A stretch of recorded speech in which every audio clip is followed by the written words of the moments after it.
Tonight's episode of Legacy Battle is brought to you by Atlas Benefits. Atlas Benefits has solutions for your insurance needs. Atlas Benefits can help you obtain Medicare, health, or life insurance and employee benefits. You can find them on the web at www.atlasbenefits.com. Or you can contact Rob Ducey or Roy Smith at 727-600-2892 and mention Legacy Battle Podcast. Atlas Benefits has all the solutions for your insurance needs. Enjoy the show.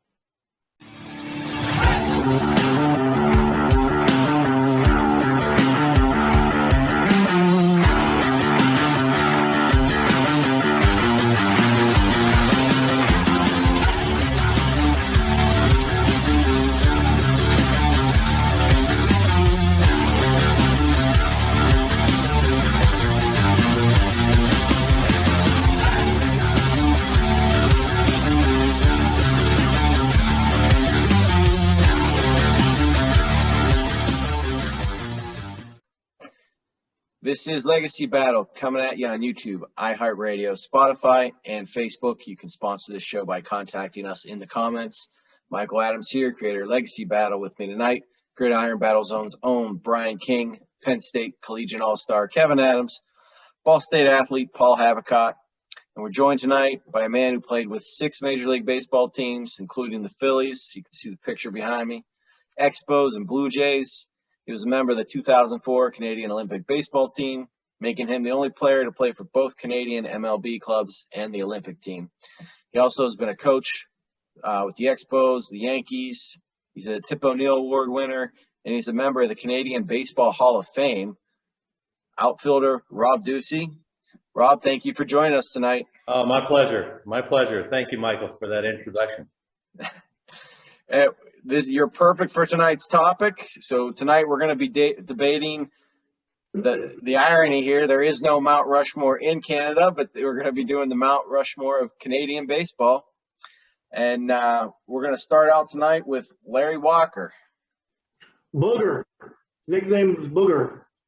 Larry actually wanted to be a goalie for the Montreal Canadiens, but instead he put together a very, very, very solid MLB career. Maybe Rob can comment on this. Maybe everybody kind of is born wanting to play hockey. But anyway, he went on to the MLB, and he's got just a load of stats here that probably make him the best, and we could probably skip the other ones. But we'll see. We'll see how it goes. 17 years in the majors, a right fielder, born in 1966, Maple Ridge, Canada. He's with Montreal from 89 to 94. And he goes on to the Rockies in 03, and then he finishes with St. Louis in the 05 season. So Larry's stats are quite impressive. 1,311 RBIs, 383 home runs, finished his career with a 313 batting average, and I was looking up his double totals, had 471 doubles, finishing the career with 2,160 hits. It'd be really hard to argue against Larry as one of Canada's greatest players, because it seems like Canada argues for him.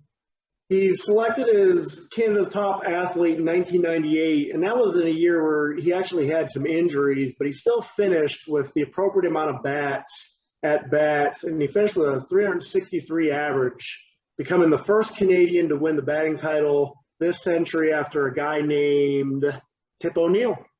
So he's coming off of a phenomenal year in 97 with the Rockies, put together one of the finest statistical years in recent Major League history. He became the first Canadian to win the league MVP, hitting 366 with 49 home runs, 130 RBIs, and he actually had some speed, 33 stolen bases, and 409 total bases. He's a January 2020, so a recent Hall of Fame inductee. And here are some of his awards that I think are going to beef up my argument. I think our guest is familiar with the Tip O'Neill Award, so it's like Larry took that torch and kind of went from there, because I think Rob won it in 86, and then Larry won it 9 times, 87, 90, 92, 94, 95, 97, 98, 01, and 02. He's a 7-time Gold Glove Award, 5-time National League All-Star Team, 3-time Silver Slugger Award. In 1994, he led the National League in doubles, tied with Craig Biggio. In 97, National League home run champion and the National League MVP, National League batting champion in 98, 99, and 01. In 2009, he was inducted into the Canadian Baseball Hall of Fame. And of course, like I said above, he is now recently a Hall of Famer. I think it was overdue, but that might have been, maybe you guys can correct me. I think that was his first year of eligibility, but Larry Walker has it all. Great fielder, great batting, good power, speed, doubles. He's, in my opinion, the #1 Canadian player. Rob, does he have a weakness? I mean, from everyone we're talking about today, he's the guy I look at and I say, I don't see a weakness. You know what? He, all around, a tremendous player. You know, very, very good teammate. Can't say enough about Larry as far as what he did on the field, off the field. I think that the numbers that you were just throwing out there were astounding, you know, as far as the type of player that he was and the impact that he had on not only the game of baseball, but baseball in Canada as well. So he, you know, arguably is one of the best players ever to come out of our country. No question about it. I never really heard anything off the field. Did you have any off the field dirt on him? He seemed like an all around good guy, but I don't know. You went down that road. I didn't know if you had a story. No. When I reference players, it's a total package, because there's guys that are really, really good between the lines, but then outside of the lines, they're cancers. So, but Larry's obviously not one of those guys. He's down to earth. But you know, you won't hear anything bad about him. What was it, Larry Walker in the All-Star game that Randy Johnson threw over his head and then he turned his helmet around and switched hit? No, that was John Kruk. Yeah. Well, I remember it happening to Kruk, but I thought Walker turned his helmet around and batted reverse. Switched. I think he had the bat upside down too, or something like that. He might have done that. Yeah, something like that. Yeah. Because him and Kruk, when they had played against Johnson, they both took off that day. So during the regular season. But Brian, let me ask you a question. In my opinion, Larry Walker's best chance to win a World Series was in 1994. Yeah. Do you think that would have happened with the Expos that year? Well, I mean, we debated that not long ago, and they had one heck of a team that year, and he was the leader of that team and the best player. And so it was a shame that the season was ended prematurely like that, because, you know, he may have had that World Series ring. And that adds to everybody's greatness, having that ring. So, all right, let's move on to Justin Morneau. Yeah, Justin Morneau, born in 1981, first baseman. Played in the MLB for the Twins, Pirates, Rockies, and White Sox. I was super excited when my Pittsburgh Pirates brought him over. Pirates are actually going to make the playoffs for the first time in like 20 years. And that was the last time any Pirates fan was excited. So, I mean, they brought him over with Marlon Byrd came in too. I mean, it was exciting times for Pittsburgh. But anyways, so Morneau was drafted as a catcher, actually, by the Twins in 1999. He converted over to first base in the minor leagues, made his ML debut in 2003.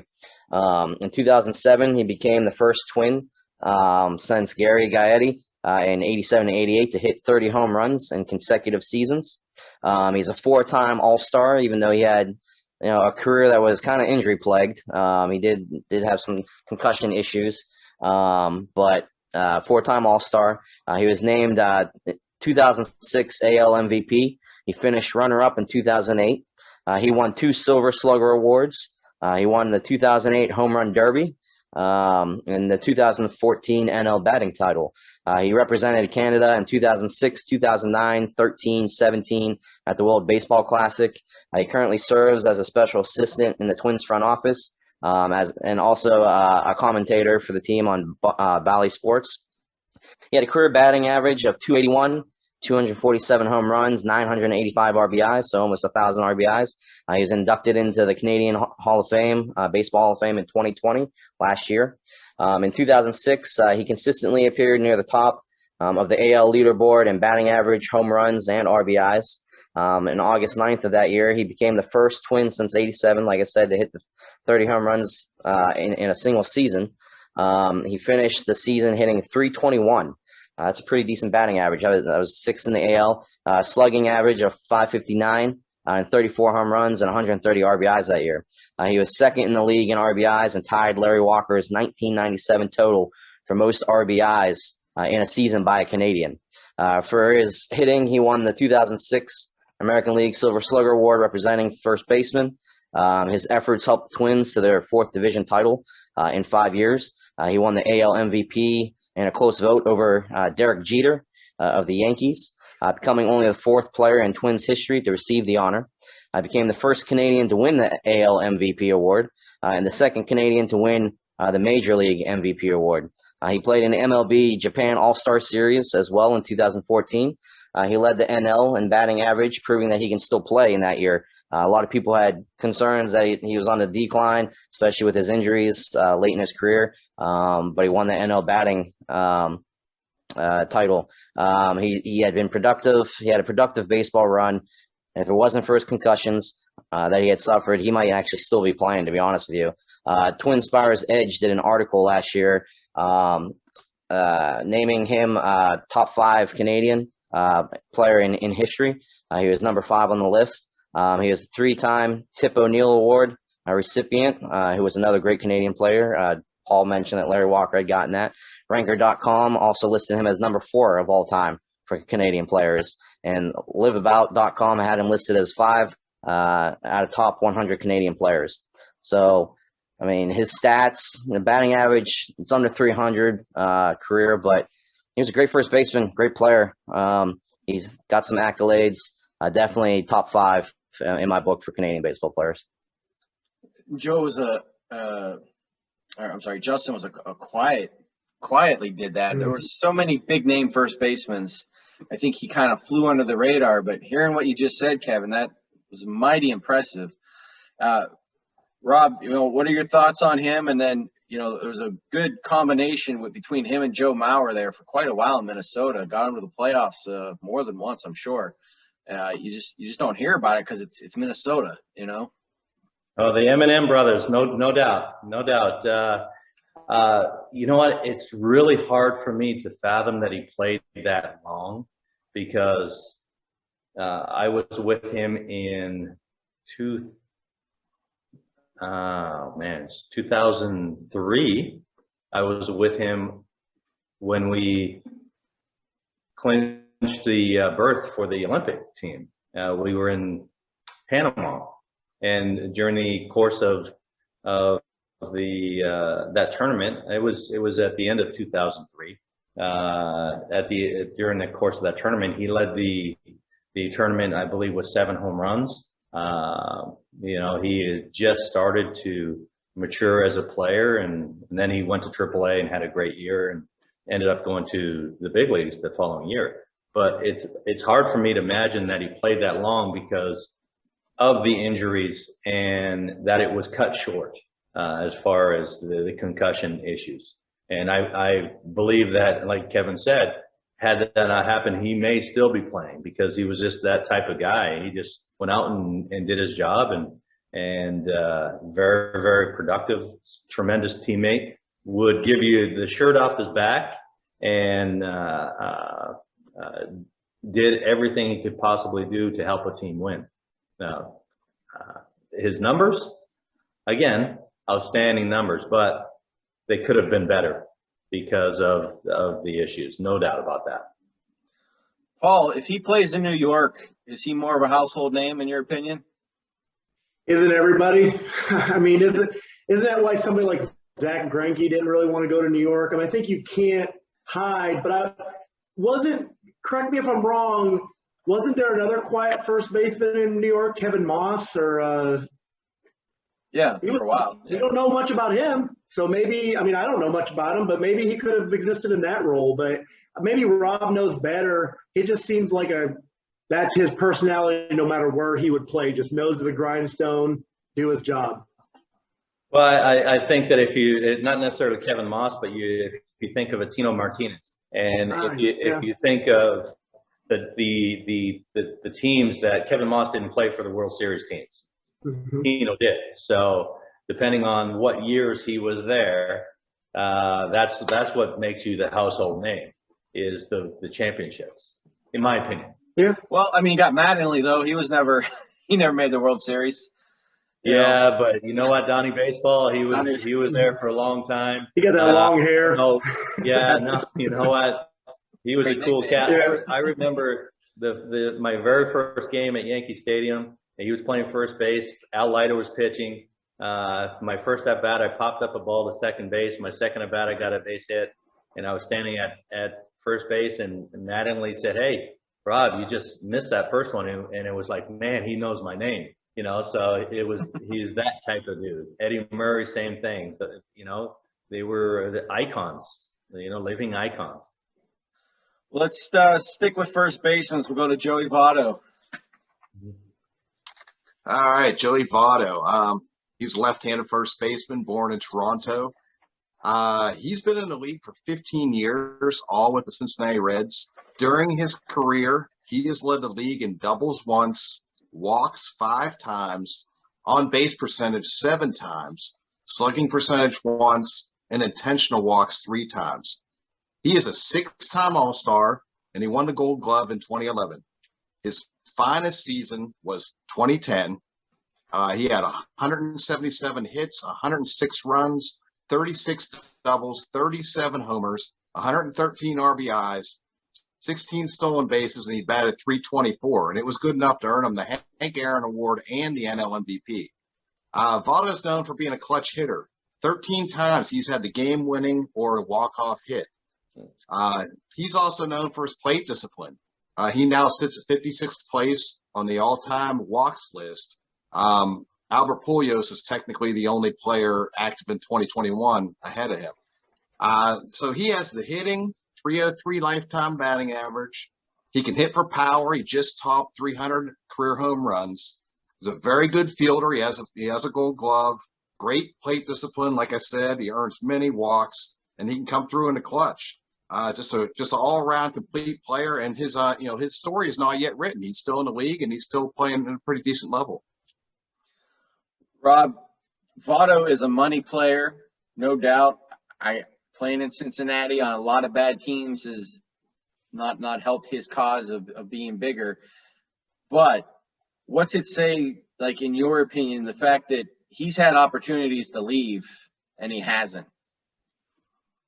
Well, I think the opportunities to leave have been going to the limelight. You know, the New Yorks, the LAs, the big cities. Knowing Joey, I spent time with him. Obviously, all the time that I've spent with these guys has been with the Canadian national program, and his personality is much more conducive to a city like Cincinnati, Kansas City, Minnesota, that type of city, and he's good with it, and he doesn't need to go to the LAs and the New Yorks. He doesn't need to do that to do what he does. So he's very comfortable in his skin, and he's going to do it his way. I think that I read a story a couple of years ago about launch angle, and he's not going to try to hit the ball in the air. He's not going to try to do some of the new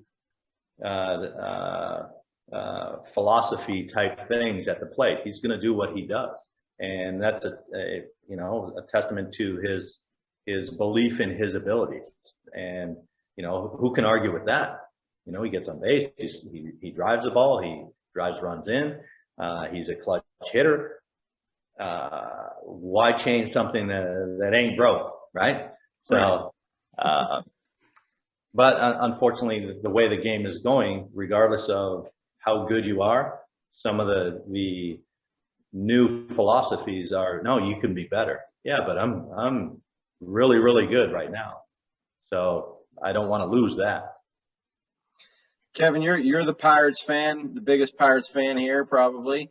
So, and the Reds are same division, rivalry. You've seen Votto in there a lot of times. What are your thoughts on Joey? Yeah, I mean, I'm not gonna knock his gameplay because he's definitely a decent player. But man, he's got a temper issue, man. Especially when he plays the Pirates. Like, in 2000, I think it was 15, he got ejected like 3 times, and all 3 were against the Pirates. And he was one of the ones that helped start one of the bench clearing brawls between us and the Reds. But I'm not gonna knock his play. He's definitely a good player, but he's got a little bit of attitude or aggression or something. But it's funny because I was watching YouTube just the other day, and a video of him popped up. He went to go catch a foul ball, and it was like literally right over the wall. Like he could literally reach over, grab it. One of the fans stuck their hand up, blocked it from him, and Joey just looked at him with like a blank stare and grabbed his shirt because it was a Red shirt. It was a Reds fan, and he shook his shirt and he's like, "Dude, you're a Reds fan." And he turned around and walked away and shook his head. And I thought it was the dude. Everyone in the stands around that guy started laughing. The dude got all embarrassed. I thought it was pretty funny. But yeah, no, Votto's he's a good player, but man, he's been pretty feisty with my Pirates over the years. Yeah, there's I another think video. that's part of Okay. a testament to his passion. I mean, he's got his teammates back.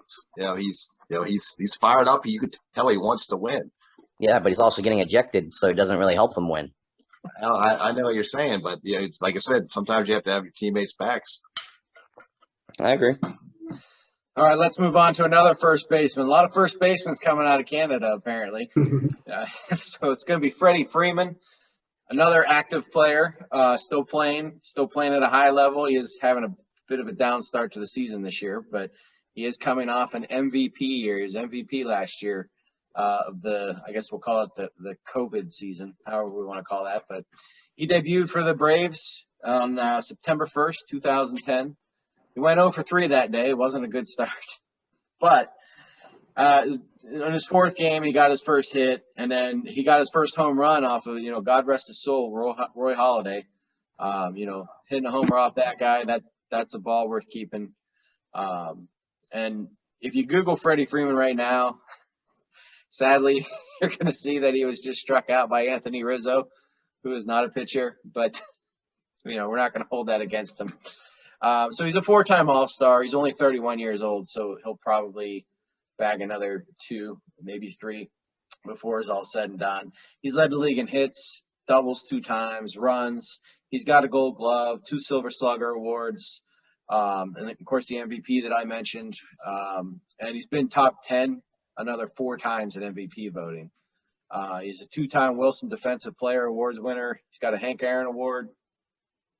He made the All Major League Baseball team. He also made the All Second Major League Baseball team. And he's 27th all-time in fielding percentage at first base. So if you think about how many first basemen have played through the years, to be in the top 50, that's really good. And he's building, in my opinion, a no-doubt case that he's going to be in the Hall of Fame one day. And I know that's hard to say, but I'm going to stick with it. And he's a lefty power hitter, and in today's baseball world, if you're a lefty and you're a power hitter, they're playing the shift on you defensively. But they don't really do that against Freeman because he's the guy that can just hit it pretty much wherever he wants all over the field. And that's rare this day and age for lefty power hitters. But he's a good ball player. He's probably got another 5-6 years at a high level playing, and it just depends on how long he wants to play for after that. But he's a great dancer as well. So check him out on Dan Uggla's wedding video on YouTube. The boy can get down. And he was a Chili Davis fan growing up. And I know that was one of Kevin's favorite players. He had over 100 of his baseball cards. So I just thought that was kind of neat. But I like him. I think I'm not going to say he's the best first baseman we're talking about today, but he is in this conversation for sure. And I think he deserves a shot at being on this Mount Rushmore tonight. But Rob, what's your thoughts on Freeman? I mean, he is still active, like we said. Do you see him maybe one day hitting that Hall of Fame? Well, I think that when you're talking about, big, strong, I mean, he's a big man. Big, strong, left-handed hitters, you think of the McGriffs of the world, and you think of big, big power hitters. The thing I like about Freddie is he's a really good hitter, and he uses the whole field. He's not afraid to, if everyone's over here, play schoolyard baseball. Okay, everyone's going to go over here. I'm going to hit it over here. So, and that's how you win games. He's going to help a team win a game. I think that if there's any knock on my part, I'd like to see him hit more home runs. He's probably got the ability to hit 40 to 50 home runs. But you go back to the Ichiro or Wade Boggs scenario, where they were good with hitting, 340, 350. They could have hit a lot more home runs if they wanted to. And that could have been a knock on their game as well. But if I'm a teammate of Freddie's, yeah, it's great that he hits 300, but dude, you have the ability to hit 50. Go ahead and hit 50 and maybe hit 285 to 275. So what? You're going to hit 50 and drive in, 120, as opposed to, I think he's only driven in 100 runs 1-2 times in his career. So that to me, that production, that big left-handed hitter, and the harder your lineup, I want him to be able to drive in, 110, 120 runs a year. That is a good, solid argument there. That's a good one. Brian, what are your thoughts on that? You think he should be swinging for the fences a little more? Because we know you just represented Votto. That's 300 homers there.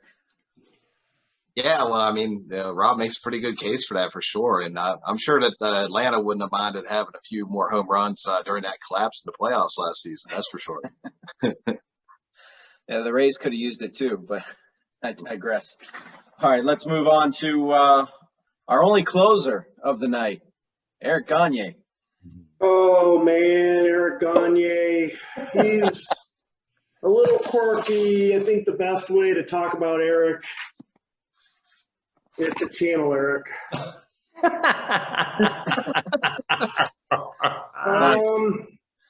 Interesting thing about Eric is he actually started his career as a starter, but then in 2002 was converted to a closer. But, I mean, we're talking about, whether or not he was quirky. He had a lot of personality, and he was pretty dominant. Career opposing batting average of 219. He has a 2003 Cy Young Award. When Gagne would come in, usually I guess about the 8th or 9th inning at Dodger Stadium, they would put on the scoreboard game over. And then they would start playing at the top of the speaker system, some type of Guns N' Roses song. It was like Welcome to the Jungle or something like that. So this guy was like kind of reminds me of like maybe Rob Dibble or something like that. But it was pretty locked down there for a while. He's got some solid stats. I'm not saying he's the best closer ever, but career WAR of 11.7. He ended up having 33 wins, 26 losses. I think a really good solid ERA, 3.47. He appeared in 402 games. He ended up having 48 starts, 187 saves. I would have liked to see him with a few more saves. I looked at some of the top-ranking closer, and he wasn't really near that. But 187 saves, 643 innings, had 718 strikeouts, and a whip of 1.156. I think I had one more stat here.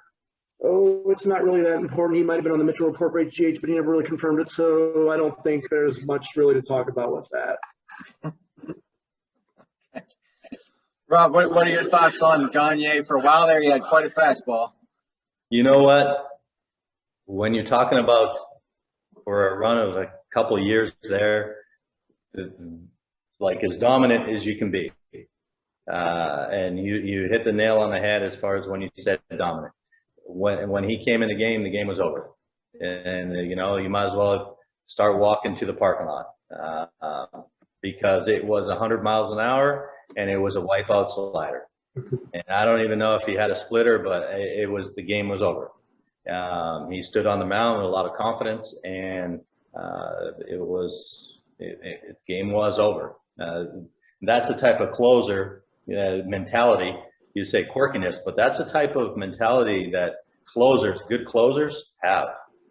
They come in a game. It's not easy to be a closer. Not easy. This guy's, he throws hard. He's got, really good breaking ball. But to be a closer, you have to have a certain mentality. And he was just left of center enough to be really good for a period of time. Paul, did you say you had a Cy Young? Yep, 2003. Right. Kevin, this is an opinionated question for you here. What's it say to you that Gagne has a Cy Young and Mariano Rivera has 0? Mariano Rivera, man, he's he's one of the best closers in baseball, if not the best closer. So that's very surprising. Though, I don't know if Paul had mentioned this. I'm actually going to give your guy kudos for once. In 2003, he was called upon for 55 attempts to save a game. He actually won and saved all 55 of those. And he's the fastest pitcher to reach the 100 save plateau. So that's pretty impressive. Now, Rivera, like I said, he's hands down, if not the best closer in baseball. I'm actually very shocked by that. I think Rivera he was dominant for so much longer, and maybe he didn't quite have the peak that Gagne had for that 1 year, couple years there, but Mariano, he's still, the Sandman, he's just a legend. Yeah. That's right. That's why he was on our Mount Rushmore for the Yankees. So That's right. All right, let's stick with pitching. Let's go to Ferguson Jenkins. All right, Ferguson Jenkins, right-handed pitcher out of Chatham, Canada. He pitched in the majors for 19 seasons with the Cubs, Phillies, Rangers, and Red Sox. He led the league in wins twice, games started 3 times, complete games 4 times, strikeouts once, whip once, and lowest average walks per 9 innings 5 times. This guy was really good at not walking people. He was named to the All-Star team 3 times. His number 31 is retired by the Cubs, and he's in the Texas Rangers Hall of Fame. So 2 franchises have him honored. His finest season was 1971. He had a record of 24-13. He had 30 complete games, 3 shutouts. He only averaged 1 walk per 9 innings. He had a ratio of 7.11 Ks per walk, which that was league leading. He had an ERA of 2.77, and it was enough to earn him the Cy Young Award that year. There are only 4 pitchers in Major League history to record more than 3,000 Ks and have less than 1,000 walks. That's Greg Maddux, Curt Schilling, Pedro Martinez, and Ferguson Jenkins. So that's a heck of a lineup to be with there. Not only was Ferguson a baseball great, but he could also he could hoop a little bit too. He was with the Harlem Globetrotters from 1967 to 1969. He played with them during the offseason. In 1991, he became the first Canadian-born player to ever be honored in Cooperstown. And he had 284 wins, which is the most for a black pitcher. So he definitely hit a couple major milestones there. Rob, obviously he's a little before our time here, but what are your thoughts on him? He's a very good starting pitcher. You heard the accolades there. It's not very good. Not very good. When you're talking about Mount Rushmore, he is in there. He's there. There's no doubt about it in my mind that he is one of the best baseball players, pitcher, position player, whatever, baseball players to come out of Canada. And the reason why I say that is back then, baseball in Canada was not very popular. Most of the guys that we're talking about this evening that are Canadian went through the Canadian national program, which Greg Hamilton and the Canadian program have done a wonderful job developing players and giving them opportunities to go to school. But when Ferguson came up in the game, there weren't many Canadians. Now, being Canadian is kind of mainstream.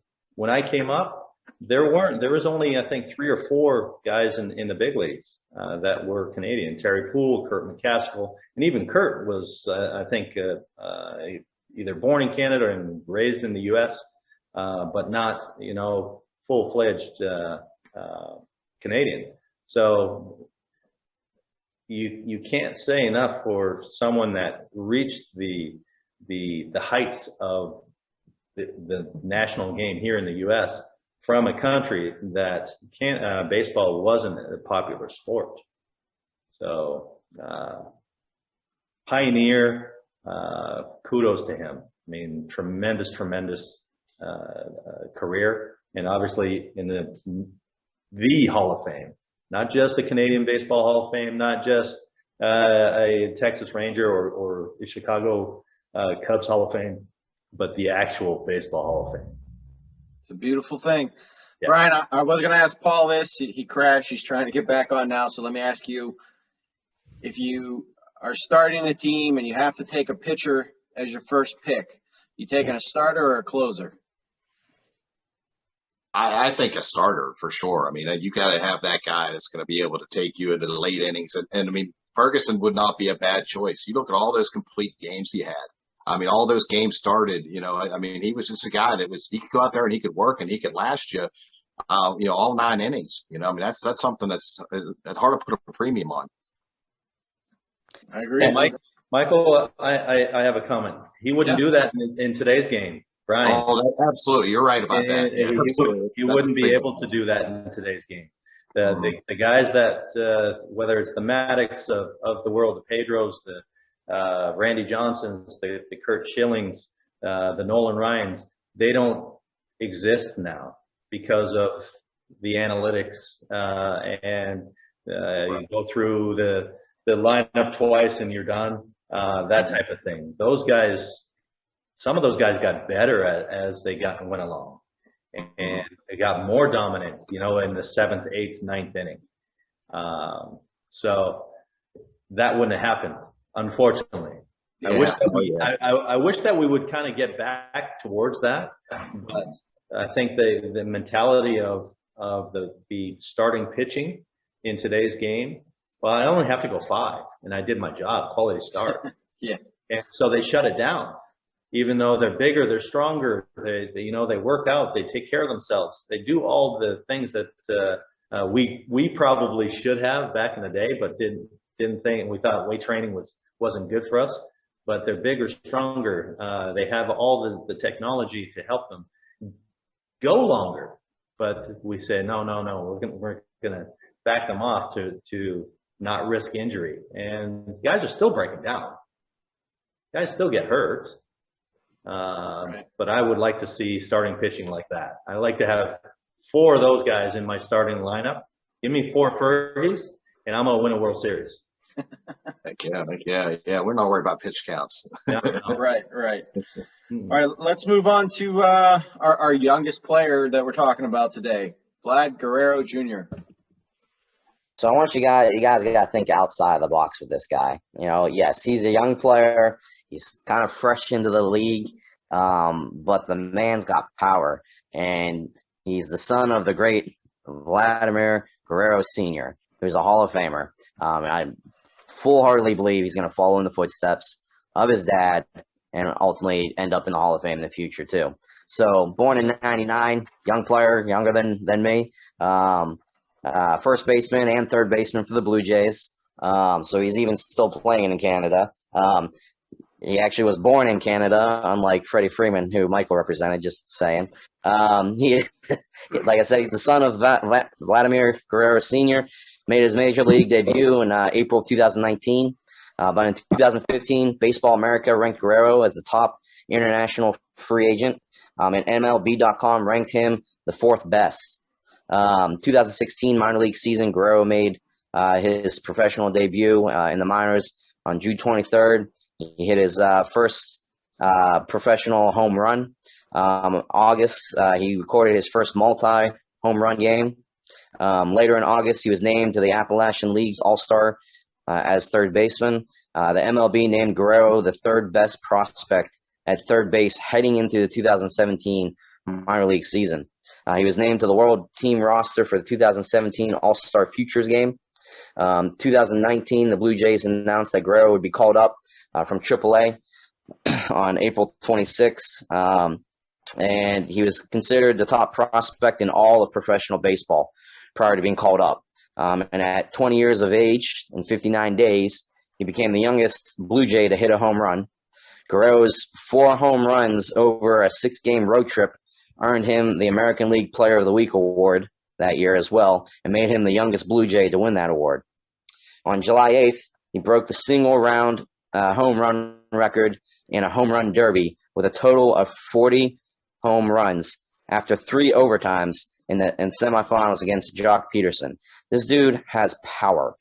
He also broke the record for the most home runs in the derby with 91 home runs in a home run derby. Now, a lot of players, they do tend to hold back in the home run derby, which I mean, the fans are there to see you hit home runs, like hit them. And he definitely did that. He almost had triple digits in the home run derby. He hit a ball with the second highest exit velocity, 119 miles per hour, of all the balls hit by major league hitters in 2019. And just, I think it was about a week ago, on the 27th, Guerrero hit his first career 3-homer game, including a grand slam against Washington Nationals starter Max Scherzer, who's a great pitcher as well, to go along with 7 RBIs on that day.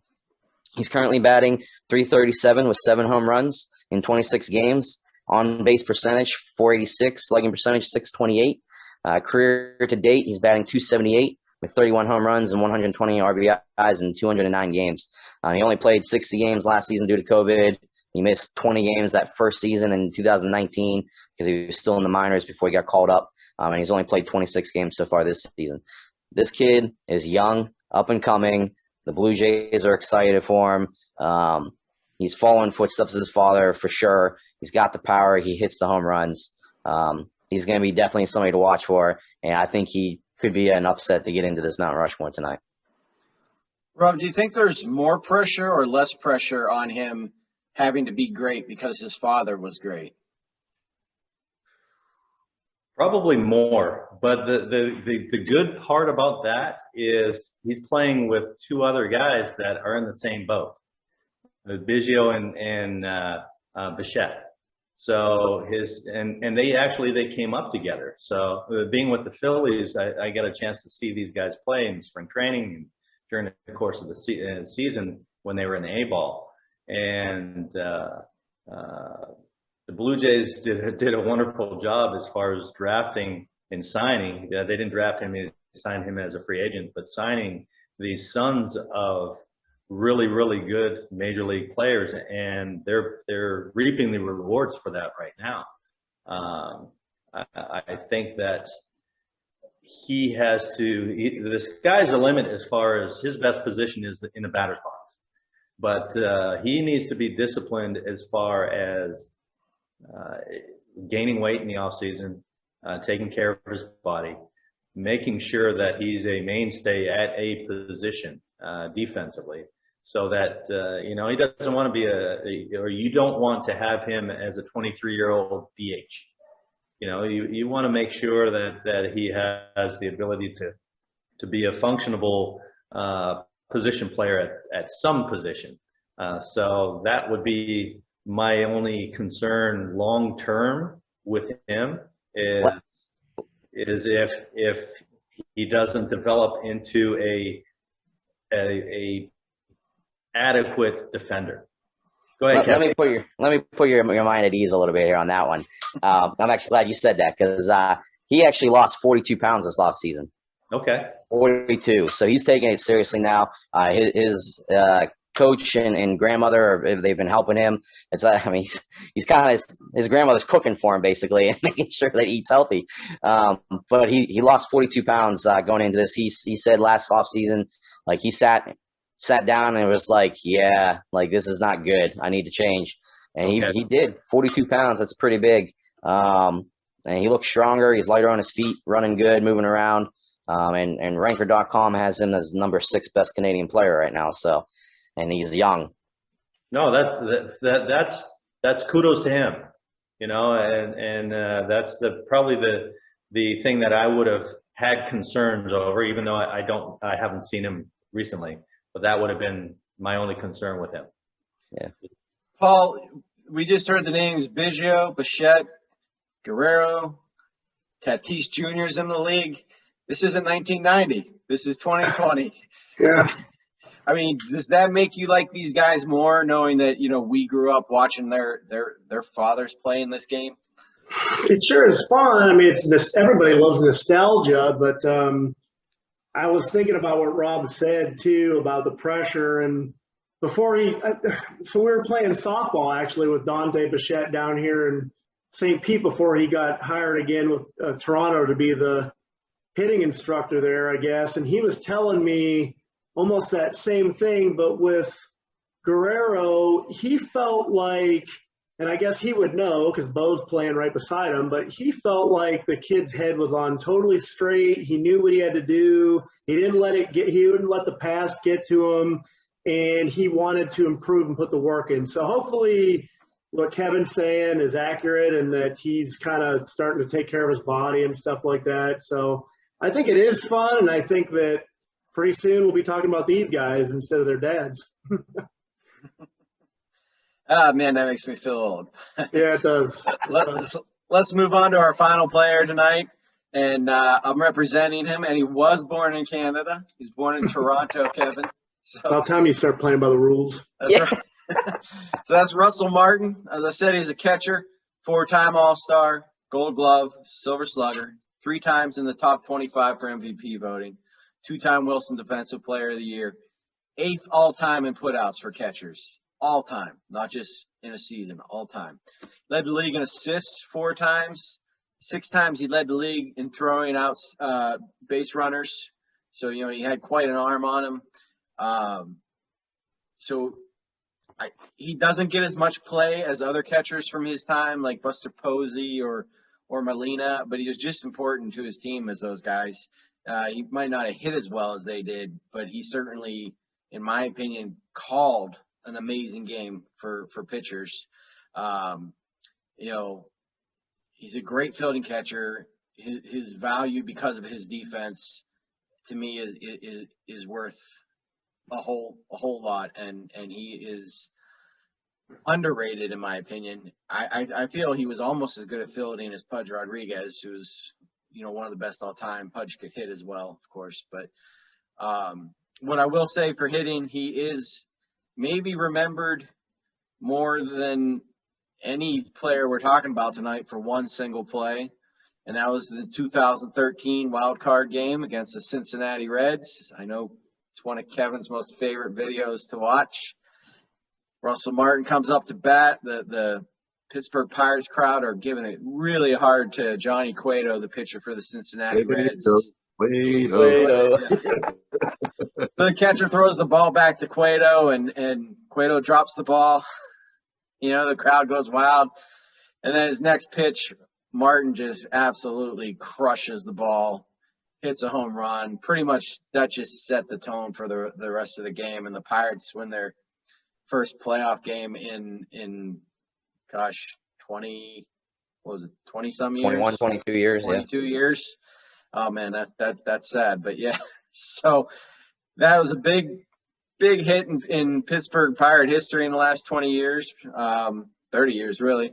So he is remembered for that one hit, but he was a great fielder, and I think that just because his name might not be as big as some of those other catchers, he was, as I said earlier, just as valuable to his team as those guys. So, Rob, what's your thoughts on, you know, the fielders? They just don't get as much play as someone who goes up there like a Piazza who couldn't field for anything, but he hits 40 bombs a year, so he's automatically a great player. You know, Russ was a third baseman converted to a catcher. And so his athleticism, tremendous dancer. That wasn't in your profile. Tremendous dancer. He was a young player in 2004 with the Olympic team, and he got a ration of crap from the older guys like myself, but he took it in stride, no problem. Listen, when you play for the Dodgers, the Yankees, the Toronto Blue Jays, he's a Canadian, you play for the Toronto Blue Jays. When you just say, I played for, and I think you played for maybe 2 more teams, but you played for, those teams. What more can you say? I never played for the Dodgers. I never played for the Yankees. I wish that I did, but those teams, and he was a mainstay on those clubs.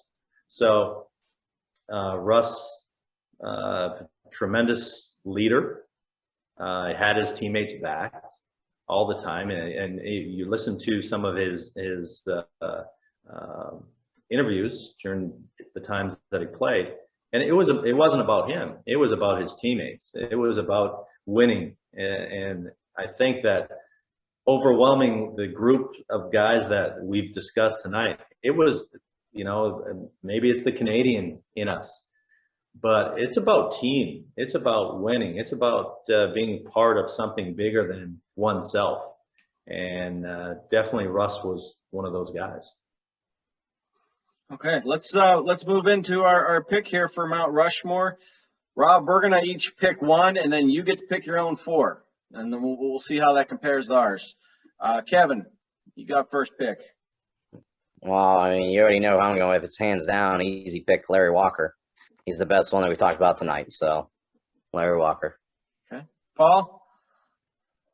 Well, can't pick Larry, but Brian's stats on Ferguson was so good it blew my computer up and I had to rejoin. So, and plus he's such a trailblazer with in the African American community, and just Cy Young winner. I think he's it in my opinion. Besides Larry.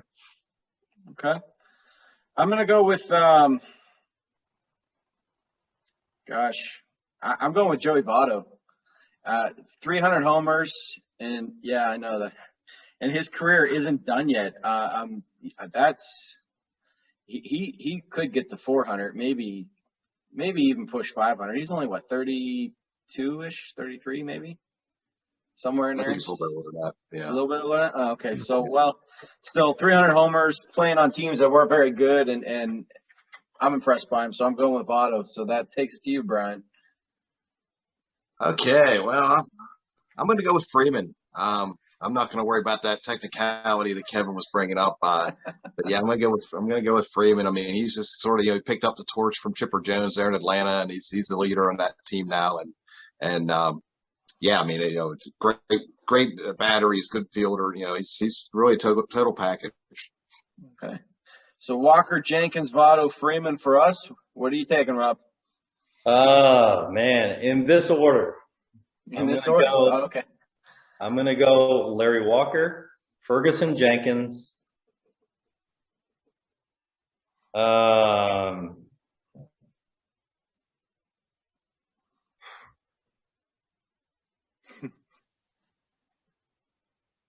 Votto, and Gagne. Gagne. Oh, okay. Rob is so smart. I mean, this is one of the smartest guests I've ever. No, you know what? I saw it. It was that dominating. So You wanna say it to Eric? yeah, give me a little bit more of that. Yeah, give me a little bit more. Thank you, Rob.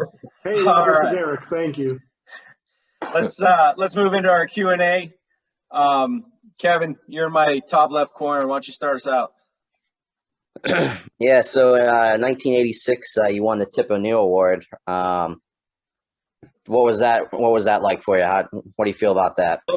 Q&A with me? Yeah. Okay. You know what? It was announced. Obviously, today's world is a lot different than that world. As far as communication.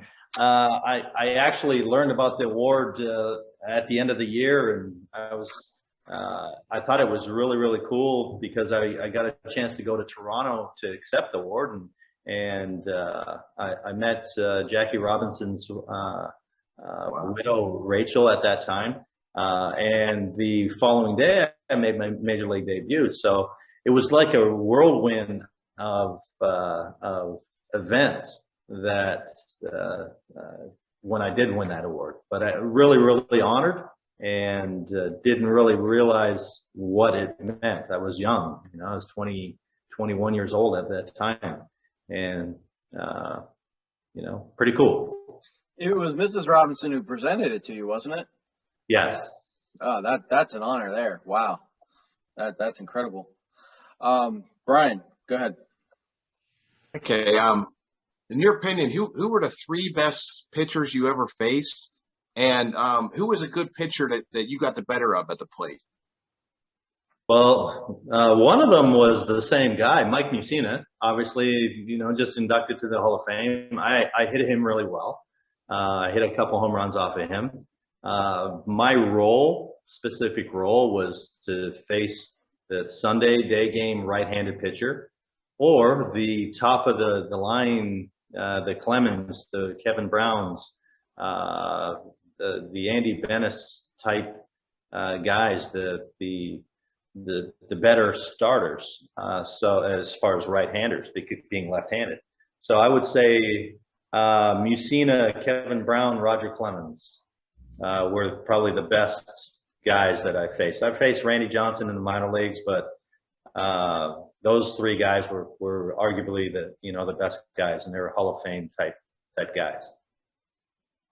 Paul? I saw that one stat, 2 home runs and 11 at-bats off Mussina. I mean, you own that guy. You might as well just say it. Say, I owned him. But there's another night I'm thinking of, too, as I was looking at your stats, where you were on fire. And I'm wondering if this night stands out to you like it does to me, if we're thinking of the same ones. Was there a night or a game where you just felt like you could do no wrong and everything was falling into place? Well, I know you're probably talking about, I got 5 hits one night. Yeah, August 24th, 1999. Yeah, no, you know what? I got a chance to play. Doug Glanville went on the DL. I got a chance to play a little bit, and that's when I got a chance to play when guys got hurt. That was my role, so not an issue with that. I'm very happy that I got a chance to play for a long period of time. But that particular night, had you seen those hits, you wouldn't have been so impressed. Doesn't matter. Yeah, there was a blooper. There was a CNI single. Tony Gwynn was playing right field, and he couldn't catch up to a fly ball that I had. Shocking. Bob Euchre called those all rockets. Okay, those were rockets. Yeah. Hey man, if I'm more than 5 for 6 in the MLB, I'm telling everybody. I should have got 6 hits. The best ball that I hit that night. Ruben Rivera was playing center field. He ran it down and left center field. I should have got 6 hits that night. Nice. So being born in Canada, what did it mean to you to get to play for both Canadian teams, the Expos, unfortunately, who are no longer around, and the Toronto Blue Jays? That was obviously I began my career with Toronto, and I ended my career with Montreal. A tremendous honor being able to play in your country, playing for both the teams that are in your country. I wish, and I say this often, I wish that I was a little bit more mature as a Blue Jay, because I was young and I didn't know, what to expect. I didn't grow up in a baseball atmosphere. I wish that I would have been able to play more there, but we had such good teams that that wasn't the case. We had tremendous players, at that time, but to be one of the only players, Canadian-born players, ever to play for both of those professional teams, tremendous honor for me. You have time for one more each? Yeah. I'm at home. Okay, great. Kevin? Yeah, no problem. So I was looking, it looks like you had a career year in 1990 with the Phillies. And at one point, your batting average in 99 was over 300 at one point. So what do you think was clicking for you there to get that year going? Early in my career, I had more playing time after I came back from Japan. I don't know whether you realize I went to Japan for 2 years, but I went to Japan in 95 and 6. And I saw a lot of breaking balls over there. I saw the best pitching overall consistently over there than here in the U.S. The following year, I went to Seattle, got a chance to play with Griffey, A-Rod, you know, and the host of other all-stars that were on that club. Learned a lot there. Got a chance to work with some hitting coaches that made things make sense to me. And then I went to Philadelphia. 2 years in Seattle, went to Philly, and it was my very first year in the National League, and I had to learn how, in that role, how to do things. And because of Japan, because of the years that I was in Seattle, I was much more equipped to have a better approach at the plate. I had an approach, whereas prior to that, I really didn't have one. You know, from 87 to 95, I didn't have an approach. I just went up there and battled.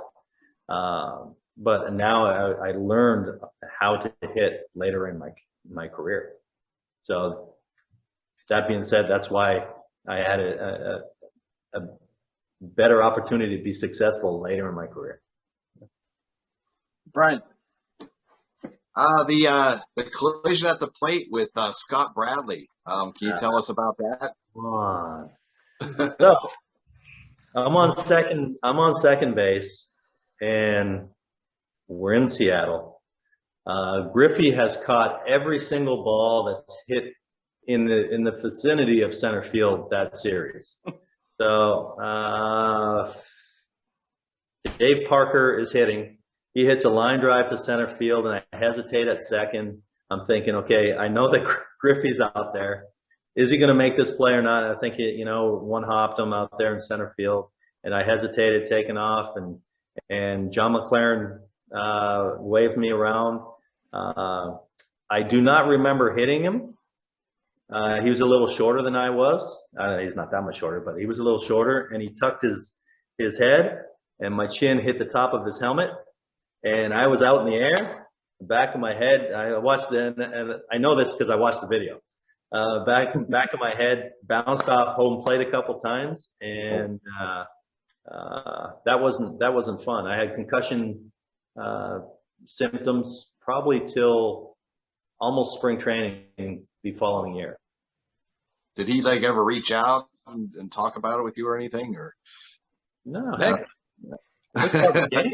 That's just baseball. Game. It wasn't. Oh, let me text him, and I just heard what happened. Let me text him, see if he's okay. No. Nowadays, the catcher will move out of the way and clean the plate for you so you can step on it. No, you know what? I understand the safety aspects, the Posey rules, and I get that. But when I see some of the plays that were back in the day, Hal McRae going into second base and barrel rolling and taking guys out, collisions at home plate, hardball was hardball. And I think that depending on who that player is that gets hurt, then the establishment says, okay, we need to change how we do things. Now, if it's Joe Blow from Kokomo that gets hurt on that exact same play, no one says anything. So that depending on who it happens to, and correct me if I'm wrong. If I'm wrong, then I'm wrong. But no, you're wrong. Tom Brady rolling football. Yeah, he got taken out that 1 year on his knee, and boom, they changed the rules. So correct. So depending on who it is, and well, these players, they bring in the revenue. They're a draw. Well, the best player in the world is going to play, whether he's really good or not. Compared to someone else, he's the best player in the world. So it's the nature of the beast. Yeah. In my opinion. Paul, go ahead. Just a quick two-parter. I've been to Toronto, but not Montreal. Was there any difference between the two cities, or was it just pretty much stadium differences? And then earlier with Brian, you mentioned playing in Japan, and I think you kind of alluded to the fact that it helped you with your approach at the plate. Is that your big takeaway from over there, or did it help you with other fundamentals and baseball mentality aspects? Montreal and Toronto, two totally different cities. Okay. Yeah, no question about that. When I went there in 2001, the Expos weren't the Expos of when Larry was there in 94, 90, 93, 94. As far as success, the Blue Jays, when I was with them, it was the hottest tick in town, sold out every night. Sky Dome, I know it's Rogers Center now, or it could be a different name, who knows. But Sky Dome, 50,000 people every night. Even Exhibition Stadium, they sold out every night, 34,000 every night. So difference in as far as the clubs that I was on, no, it was totally different. And I didn't spend a lot of time in Montreal. I got hurt, so I didn't spend a lot of time there. But I wish that I would have. I wish that I would have, spent my whole career in Toronto. Who knows? But that being said, the experience in Japan was very beneficial for me. I learned a lot about myself. I learned a lot about patience. I learned a lot. It was probably the loneliest time of my life because we were there. I was there with two other foreign players on my team. One was a starting pitcher, and he only came in, and I only saw him when he pitched. He didn't spend a lot of time with me, traveling with the club. He was on his own program, and one other a Latin player became really, really good friends with him, Bernardo Brito from the Dominican. He was a longtime Minnesota Twin farmhand and tremendous power. But we were the only two foreign position players on our team. We were there to help a team win. We weren't there to make friends. We weren't there to meet families. We weren't there to go out with them, after games, to eat. We were there to help them win, and that was it.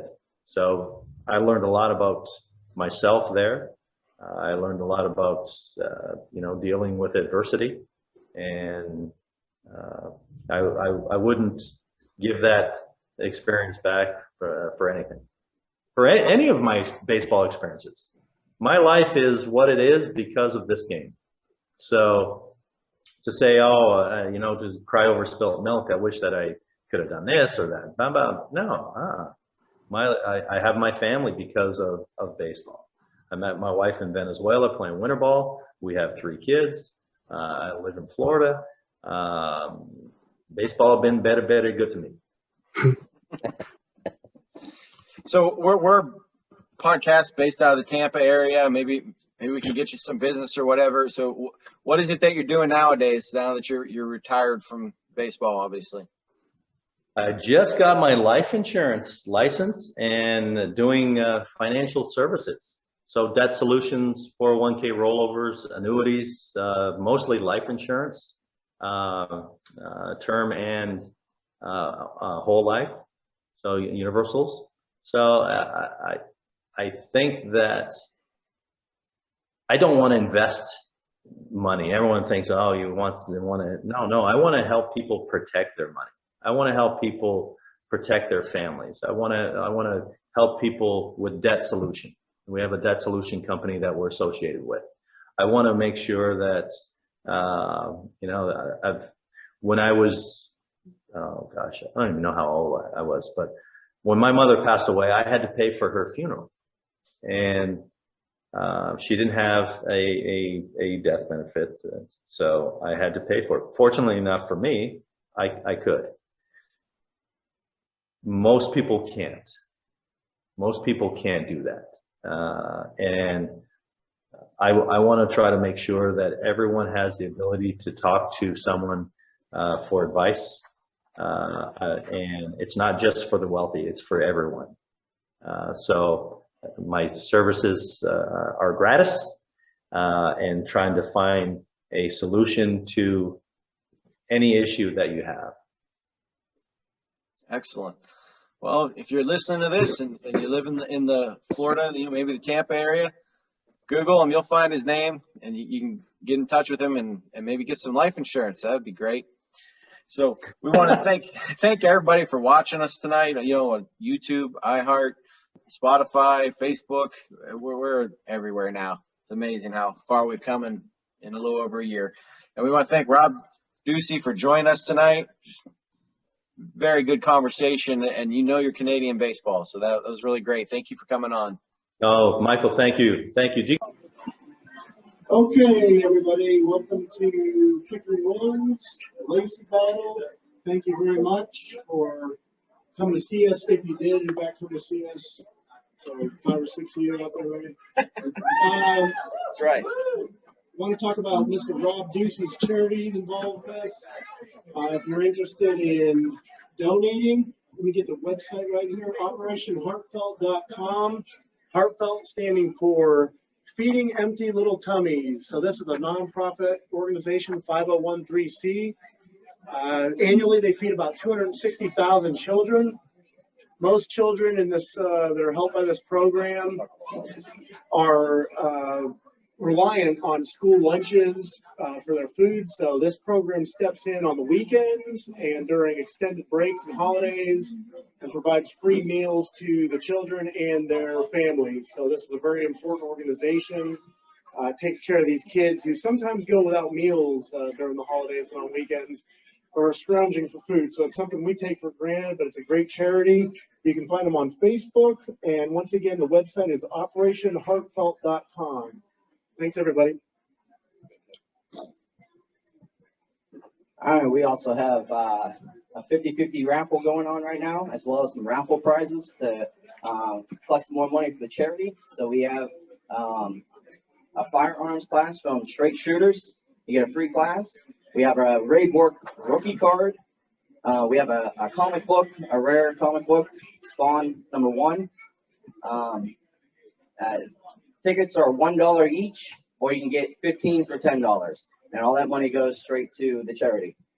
And he forgot the most important one, a round of golf. That's right. With Rob Ducey, That's right. former Major League Baseball player and Olympian, as well as at least one member of Legacy Battle. Not a bad If it's me, don't worry, you're going to win. I shot 117 today. So keep that in mind. So I'm going to introduce the panel. Down here at the end, we got Kevin Adams, Paul Havicott, Brian King. I'm Michael Adams. If you are not a member of Legacy Battle, join it on Facebook, YouTube, Spotify, iHeartRadio, Google Podcasts. You name it, we're on it. You can find us. You can listen to us. And we have trivia prizes all the time that we mail out as well. So you want to listen to those shows. So I'm going to let my panelist Brian here do our introduction of our special guest tonight. All right, as Michael mentioned, we have our special guest this evening. He played on 6 major league teams: the Blue Jays, Angels, Mariners, Phillies, Rangers, and Expos. Played in China. He also played for Team Canada in the 2004 Summer Olympics. He has worked as a major league scout and hitting coach, and is a member of the Canadian Baseball Hall of Fame. It's Rob Ducey. Thanks, Brian. Pleasure being here, and enjoy your evening. Playing golf with these guys is a true treat. I established that in the parking lot. Who are you? All right, so before we start tonight's debate, I'm going to throw out one more trivia question here. We're going to do, all right, we got a game card for Lane Glow. So I'm going to stick with the movie themes here. In the movie Anger Management, Adam Sandler jumped onto this baseball field to propose to Marissa Tomei.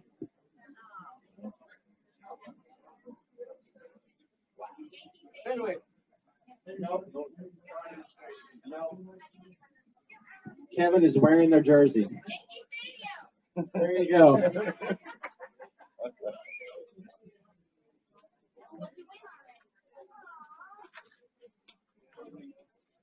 All right, tonight's debate.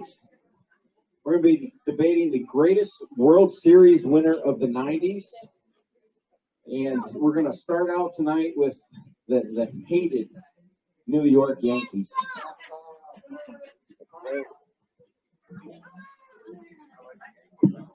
Where's all my Yankees fans at? I know you're out there. All right. They only hate it because they win. So anyways, the Yankees, 1998, they set an AL record for wins in a season. They went 114 and 48. And then if you go into the postseason, they actually had a total of 125 wins, which is an MLB record still to the day. They swept the Texas Rangers in the first round of the playoffs. They went on and beat Cleveland in 6 games, and then they swept the Padres to win the 24th World Series. They were 22 wins ahead of the second place Boston Red Sox. 22 wins ahead of them in the standings. They were managed by arguably one of the best managers in baseball, Joe Torre. On the mound, you had a 5-time World Series winner, David Cone, who also has pitched a perfect game in his career. He had almost 200 wins, 2,600 strikeouts. You had 2-time World Series winner, David Wells, with 239 wins, over 2,200 strikeouts. He also pitched a perfect game, and that was in that season in 1998. We had a 5-time World Series winner, Andy Pettitte, 256 wins and over 2,400 strikeouts. Their starting rotation on the mound was amazing. Then you have the best closer in the league, Mariano Rivera, 5-time World Series winner, 13-time All-Star, 650 saves, Hall of Famer on the first ballot. He received 100% of the voting that year. Jeter and Rivera made our Yankees Mount Rushmore on a previous show. So going into the infield, of course, you have Derek Jeter, arguably one of the best shortstops to ever play the game, batting a career .310, almost 3,500 hits, over 1,300 RBIs, 14-time All-Star, Hall of Famer as well, with 99.75% of the voting on the first ballot. Behind the plate, great catcher, Jorge Posada, over 1,000 RBIs, 5-time Silver Slugger Award, 4-time All-Star. Tino Martinez at first base, 2-time All-Star, 1 Silver Slugger Award, Olympic gold medalist. Second base, Chuck Knobloch, 4-time All-Star, Gold Glove winner, 2 Silver Slugger Awards, AL Rookie of the Year winner. Scott Brocious at third base, voted MVP of the World Series that year, also a Gold Glover for his defense and an All-Star. In the outfield, you have 5-time All-Star, 1,200 RBI, Paul O'Neill. Tim Raines, 7-time All-Star. Batted .294 for his career, over 2,600 hits, 808 stolen bases. Hall of Famer as well in 2017. Bernie Williams, 4-time Gold Glove winner, 1 Silver Slugger Award, won the AL batting title that season. 5-time All-Star. You had Dale Strawberry on the bench, DHing, another Hall of Famer, multi-World Series winner, multi-All-Star. Half their lineup batted over 300 that year. All the batters had double-digit home runs, 2 batters with over 100 RBIs. This team led the league in runs that season, and their highest home run hitter only had 28 home runs. So they were a complete all-around offensive team as well as defensive. They definitely were the most complete team. All 5 starters on the mound had double-digit wins. David Cone led with 20. 2 of the relief pitchers had an ERA under 2.0. George Steinbrenner, one of the greatest owners in the history of baseball, had said that this team was as good as any that he's ever seen. There's never been anyone better. And just to shed some light on how good this team was compared to our other 3 teams that are going to be mentioned tonight, FueledBySports.com posted a list of the top 20 MLB teams of all time in January of this year. This team was ranked number 1. None of your teams are on that list. Bleacher Report did a top 50 teams of MLB history. 93 Blue Jays, which will be talked about later. They were listed at 29. This Yankee team was ranked number 4 on that list. Reds and Marlins were not on the list. And the Yankees in 1999 were also ranked in the 30s on that list, which was pretty much the same roster. So they have 2 teams in the top 50. Lineups.com in July 2020 did a list of top 25 teams and lineups of all time, listed this team number 1. BaseballAlmanac.com did a top 10 teams 1902 to 2005, put this team number 8. Post 1920, this team was number 4. Post 1947, this team was number 1. Post 1961, none of your teams are actually on that list.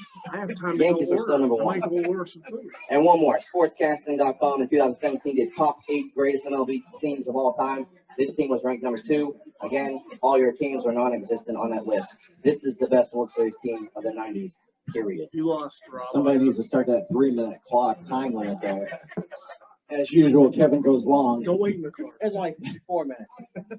So, Rob, you worked for the Yankees, the evil empire there, Steinbrenners.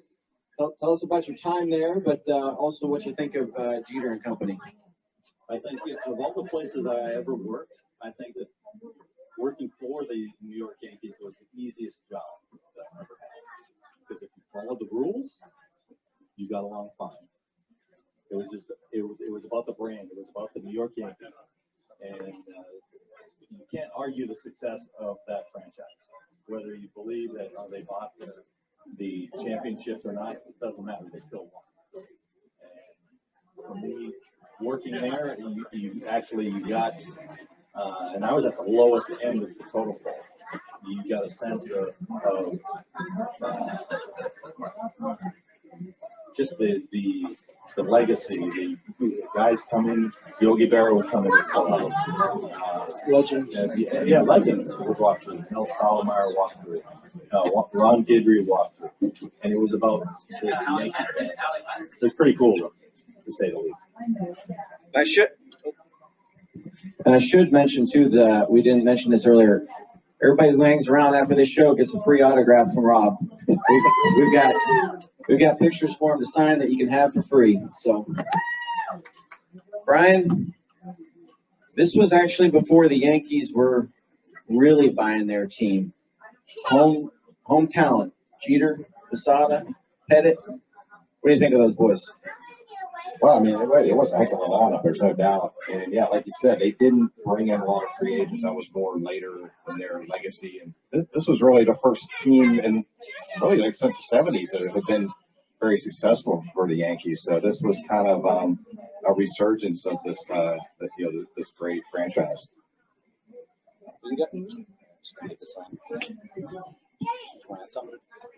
No, just adding all those guys, all those young nucleus, they all popped at the same time. They all were really, really good players, and they all blossomed together and played together for a long, long time. And not many teams have that nucleus. The Phillies had it with Rollins and Utley and Howard, and what happened? They won the World Series. So it makes it much easier for an organization to build around that and add pieces to it. So. Well, Brian, you got the mic, so let's move on to your team, the 1993 Toronto Blue Jays. All right, the 93 Blue Jays, they were 95 and 67 of the best record in the AL. They were going for the repeat. They had won it all in 1992. Nobody had repeated since the Yankees of the 70s, so this was something that folks weren't sure if they were going to be able to pull off. They were managed by Cito Gaston, who took over in 1889. He had a 573 winning percentage up to that point. They lost some teams from their 1992, or lost some players from their 1992 championship team, Manny Lee, Candy Maldonado, and Dave Winfield. But they added Dick Schofield, Ed Sprague, Paul Molitor, and Dave Stewart. And then mid-season, they picked up the legend Ricky Henderson, and they saw that Tony Fernandez was struggling in New York with the Mets, and so they traded and they picked him up as well, and he turned out to be a great addition. So if you look at their lineup, at Pat Borders, 9 home runs, 55 RBIs. They had John Olerud at first, who ended up being an all-star, 24 home runs, 107 RBIs, and he had a 363 batting average. At one point, he was over 400 in August, and he was looking at possibly being able to hit that great mark, but he kind of slid there later on. But still ended up being a batting champion. Second baseman Roberto Alomar, another all-star, 17 homers, 93 RBIs, 55 stolen bases, won the Gold Glove. Tony Fernandez, like I mentioned, he ended up batting 306 for them, came up big in some clutch situations.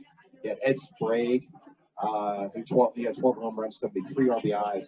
Ricky Henderson added 22 stolen bases. Devon White was a center fielder, 15 homers, 52 RBIs, and he was a great fielder. I mean, people were really starting to make some comparisons to some of the legendary center fielders over the years, to this guy. And he won a Gold Glove. And then, of course, you had Joe Carter. We'll get to more about Joe Carter later, of course. 33 home runs, 121 RBIs. And then Paul Molitor, who they had brought in, came up big, 22 home runs, 111 RBIs, won the Silver Slugger. Had a pretty darn good pitching staff with Juan Guzman, Pat Henkin, Todd Stoudemire, Dave Stewart, who was an all-star, Jack Morris, and then closing, they had Dwayne Ward, who ended up being an all-star in 45 saves.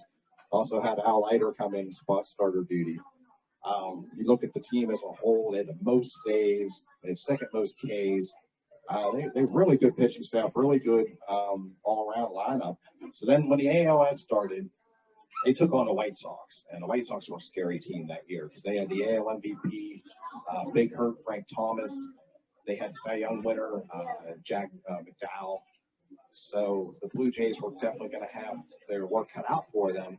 And they ended up winning in 6. Dave Stewart was the ALCS MVP. He only allowed 3 runs in 13 innings. Then we came to the World Series, and the Jays had to take on Lenny Dykstra and the Phillies.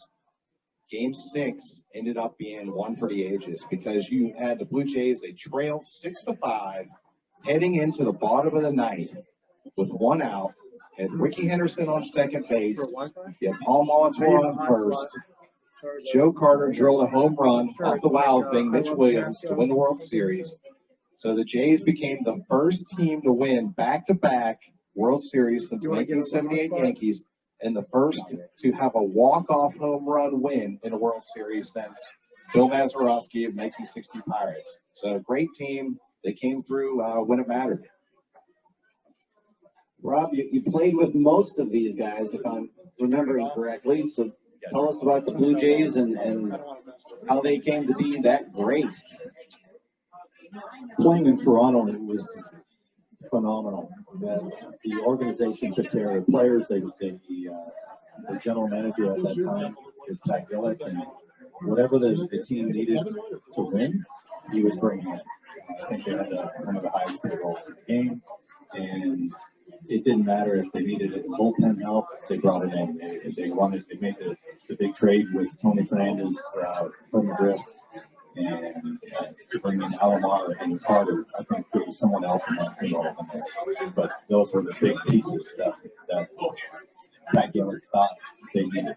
So playing in there, it was not only, I was born in Toronto, but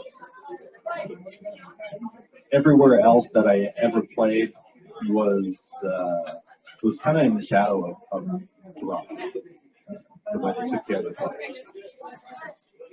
And maybe you can answer this better than what I know, but the team was kind of broke up. The Canadian dollar wasn't standing up. Montreal lost their team because of finances. Is that part of the reason why that team started to get broken up? No, I think that at that time, in 94 was the strike. And prior to that, it was sold out every day. There were 50,000 people every single day. And they opened up the Sky Dome in 89. We broke the attendance record the following year and the following year and the following year.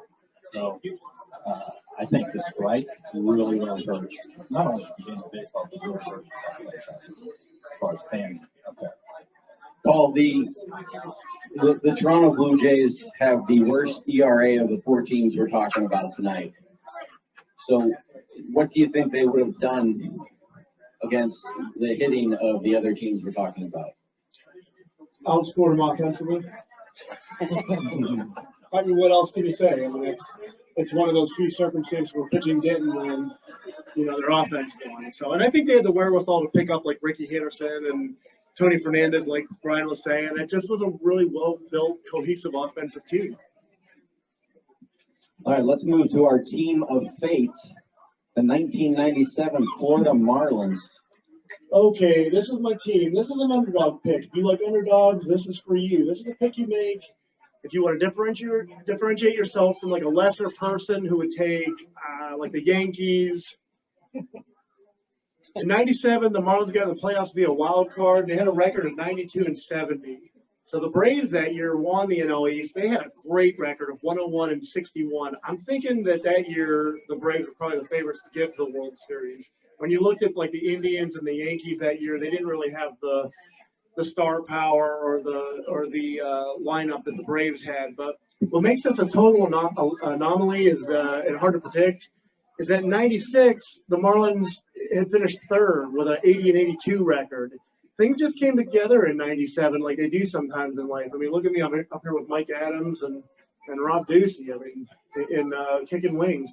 After winning the World Series in 97, when it came together, going forward to 98, they go all the way down to last place with a 54-108 record. So, yeah, I'm arguing 1 year, I'm arguing one team, and it just came together. If you're facing the Marlins in 97, you're facing a capable lineup, but you got hidden gems in there like Bobby Bonilla, who's still getting paid by the MLB.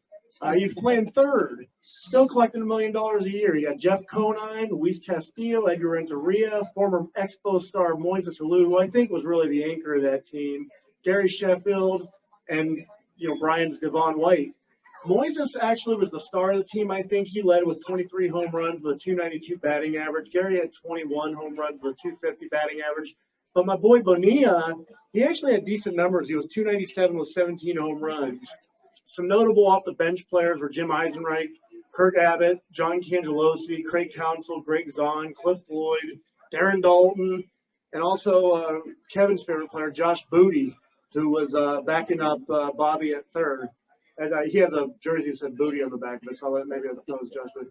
In the postseason, the Marlins swept the Giants. I think they were pretty even with the Giants. They swept them 3-0. But then they go on, and this is the focus of my argument here. This was going to win Rob's heart over, I think.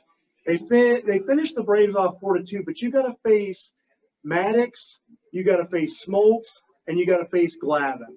I think that's probably the best pitching that year in the league, and it got pretty dramatic when they got to the World Series. They faced Cleveland. It went to 7, and thanks to in part I'm partial because I'm a Pirate fan growing up, but thanks to a Bobby Bonilla home run, it was a very dramatic series. This is one of the rare years where Florida wasn't down at the bottom of the payroll. They were actually 5th that year. I think Cleveland was 3rd. And interestingly enough, they were 3rd from the bottom in 98 because they had basically a fire sale. So just to kind of go over who they went through that year in 97, and I'm keeping within my 3 minutes here, unlike Kevin. You got the Giants at 90-72, Braves at 101-61. The Braves had stars like Chipper Jones, Rob's buddy, golf buddy, Fred McGriff, Andrew Jones, Kenny Lofton. They had that pitching lineup I talked about earlier. And then they went on and had probably the easier challenge with the Indians. But that gave them the greatest challenge because it went 7. The Indians were 88-75 that year.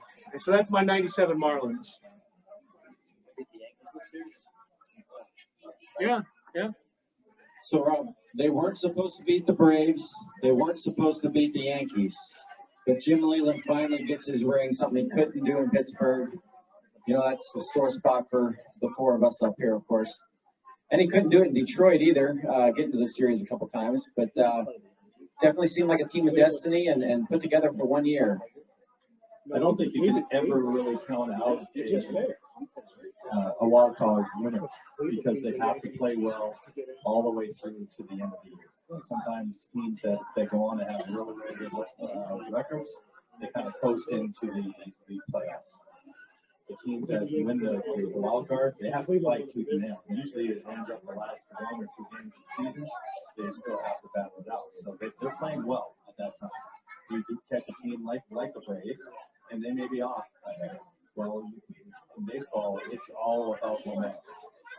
And I think that it just was the right time for that. Because the names that you mentioned, not a ton of notable guys.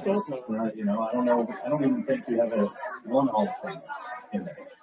But Sheffield should be in, but you know that's for You another think day. Moises Salute might get in? No, I don't think so. Yeah. Really good player. Some of those guys are really good too. I'm not sure. Yeah. But you know, Hall of Famers, that's put those guys on the pedestal. Kevin, let me come to you. This was as we said earlier, a destiny team, a one-season wonder. And then how sad was it to see the self-destruction of the Marlins the next season with the owner trading anybody who had any talent and made any money? Well, it's gotta be disappointing to the fans, obviously. You build up their hopes. You always want to have that repeat and that chance to repeat, and then you kind of pull the carpet off from underneath their feet. It's not a good feeling. And like you said earlier about Jim Leland, I was happy to see him win. He kind of has like this itch to turn teams around. He did the same thing in Colorado. Brought Colorado back and got them in the World Series. So, but yeah, that's gotta hurt for the Marlins fans, and it's kind of sad to see teams like that. Pittsburgh did the same thing after the 2015 season. Pittsburgh finally made the playoffs, first time in 20-some years in 2013. Had 3 good runs, and then the owner got rid of everybody. So I know how that feels. So I feel for Florida Marlins fans. All right, before we move on to our final team, let's throw out another trivia question here. Dennis Quaid played for this Major League Baseball team in the movie The Rookie. Oh, I know this. No, we have the Rays. Rays, yep. We're getting technical. It's the Devil Rays at that point in time. I want to make it And I'm in a good mood, so let's do one more. We got a Moe's Carvel Annie Ann Cinnabon gift card. All right, here's an easy one. What right fielder has the most career home runs? Hank Aaron.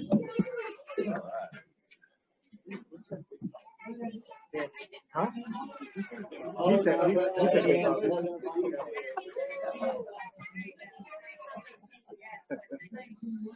want to remind everybody, we got the raffle tickets up here. We got the 50-50. We got Round of Golf with Rob Ducey. We got a if you want your self-esteem shattered. Firearm If you want to have your self-esteem shattered, play golf with Rob Ducey. We got 1992 Todd McFarlane. Here you go, guys. Your life is worthless. That is worth some money. And of course, we got the 1980 Ray Bork rookie card, the second greatest defenseman in NHL And then after history. golf, Rob will continue to piss on you and say you didn't play that well. So And of course, that's what you can win, guys. That's what you can win. Rob's got autographs for everybody who wants one, so make sure you come up and get one. All right, let's move on to our final team tonight.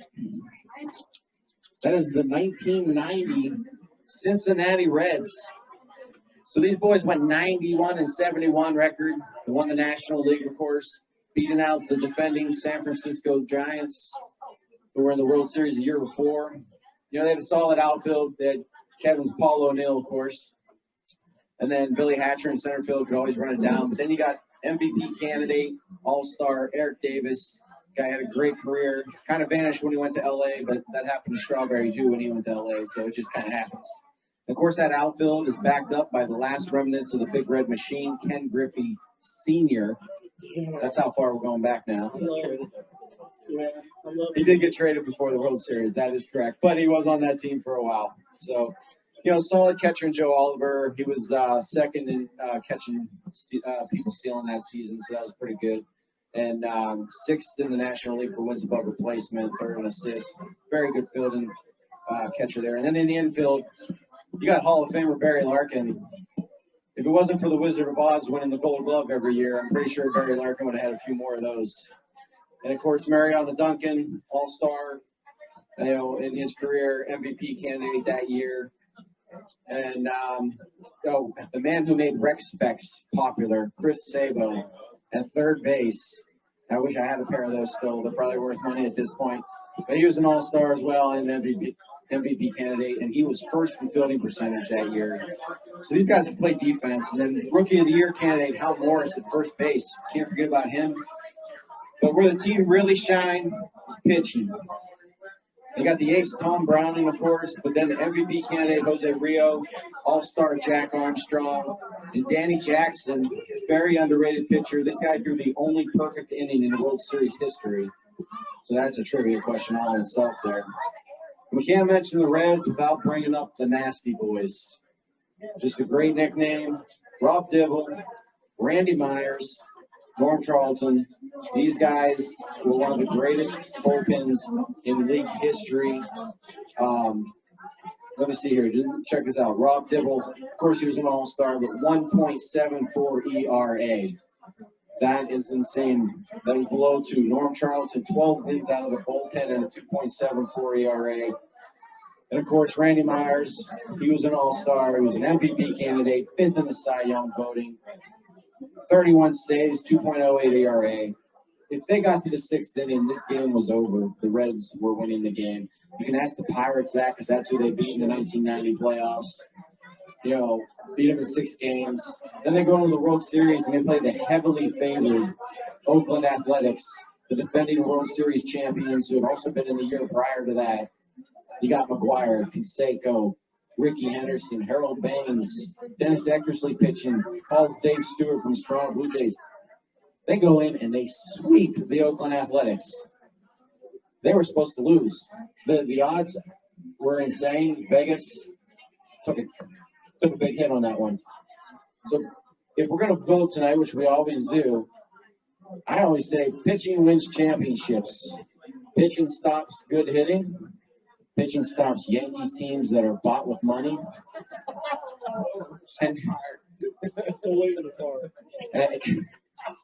And also pitching stops good hitting again for the Blue Jays there. So this is my last stat that I'm throwing out here tonight. Of the 4 teams we were talking about tonight, the Reds have the lowest ERA by 0.5 and have gave up 60 less runs than the next closest team that we're talking about tonight. So Rob, it's an age-old question. Does good pitching beat good hitting? No doubt. 8 days a week. It truly does. I think what made the difference with that particular club was their attitude. Their attitude. They, Dibble, you watch one of the highlights where because the guy bunted on him, he picked it up and he threw it out. They just did things that they didn't care what you thought. There was total disregard for you between the lines. And, they talked about Randy Myers bringing, hand grenades and different things down to the bullpen and in his bag. Like, man, these guys are just off the chain a little bit. So I think that that's what separated and made that team difficult to play against. They weren't normal. They weren't normal. There's a great video on YouTube called The Nasty Boys. Tells their story. Check it out if you haven't seen it. So, Brian, what were you thinking when they swept what was really on paper one of the greatest teams in baseball history, the Oakland Athletics? Well, first off, as a Pirates fan, I was mad because I was hoping the A's were going to get some revenge for us, but it didn't happen. Now, I thought it was going to go the other way. I honestly thought the A's were going to sweep the Reds. I mean, that lineup was so loaded. I mean, you mentioned Mark McGuire and Jose Canseco, the Bash brothers. It's great pitching. Dave Stewart, they had Dennis Eckersley, a great closer. So I thought Oakland was going to have their way with them, and it was very impressive for Cincinnati to do what they did. All 4 of these teams were great teams. They're still remembered today as being some of the best of all time. So we're going to vote here in a minute. Hopefully it'll be a tie when it goes to Rob, so he gets all the pressure. I'm going to throw out another trivia question here. Looks like we got another Duncan gift card up here. I can guarantee you not one person is going to get this right in here. But hey, that's why they make Google. James Earl Jones, character in The Sandlot, played for this baseball team, which based off of integration was not possible at that time period.